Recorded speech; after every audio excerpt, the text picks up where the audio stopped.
শোনেন, এদেশের মুক্তি সেদিনই আসবে যেদিন এদেশে ইনসাফ কায়েম, এবং সেই ইনসাফটা একমাত্র কায়েম হতে পারে যদি আপনি ভারতের আধিপত্যবাদ মেনে না। আর ভারতের আধিপত্যবাদ মানে কি?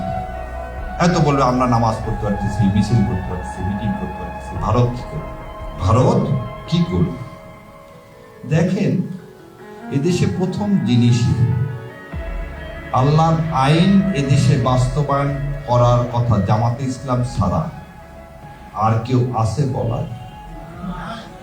রাষ্ট্রীয় ব্যবস্থায় যদি আল্লাহর আইন কায়েম করতে চাওয়া হয়, এটা কি অন্যায় না?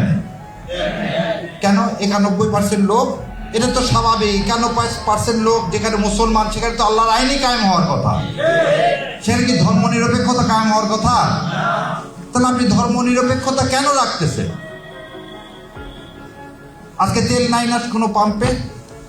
তেল আছে কোনো পাম্পে? নাই। হাসিনা কি বলে গেছে? যে তেলের পাইপ দেওয়া আছে ইন্ডিয়ার সাথে, খালি তেল এখানে বন্যার মতো বয়ে যাবে। আমরা তো ইরান থেকে কোনো তেল কিনিনি। তাহলে এই তেলের সমস্যা কেন? তেলের সমস্যা কেন? তেলের সমস্যা হতে বললে ভাই ভারত, কথা কিন্তু ঠিক, ভুল না কিন্তু। কেন? এই সরকার কি বলছে জানেন? যে আমরা ভারত থেকে তেল রিফাইন করে নিয়ে আসবো, তাছাড়া তেল নিয়ে আসতে পারবো না। তার মানে কি? আপনি আসার আগে এমন কোনো চুক্তি সই করে আসছেন যে আপনি কোনো কিছু স্বাধীনভাবে করতে পারবেন না। এর নাম কি স্বাধীনতা? এর নাম কি এটা কি স্বাধীনতা বলে? না। আপনি আপনার বাড়ির মধ্যে থেকে আর একজনকে যাতায়াত করার সুযোগ দিবেন বিনা পয়সায়?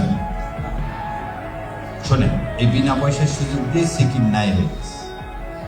করবে কি? আপনার মধ্যে দিয়ে যাওয়ার সময় দুটা বোমা ফুটাবে, ওর লোককে মেরে ফেলে দিয়ে বলবে এখানে জঙ্গি আছে এবং ঢুকে যাবে। আপনি দেখছেন একজন উপদেষ্টা সেদিন বলছে বাংলাদেশ নাকি আবার জঙ্গি দেখা যাচ্ছে বলছে। এই 18 মাসে জুলাই সনদের সময় তো বাংলাদেশে কোনো জঙ্গি দেখা গেল না।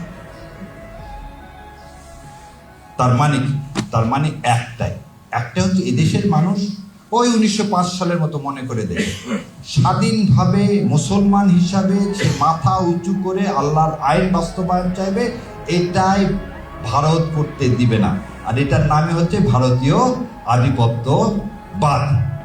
আপনি এদেশে থাকবেন, কিন্তু আপনি ইসলামের কথা বলতে পারবেন না। আপনি আপনার সন্তানদেরকে ইসলামী অনুশাসনের কথা বললে তাহলে বলবে ওদের স্বাধীনতায় খর্ব করা হচ্ছে। এটার নাম ভারতীয় আধিপত্যবাদ।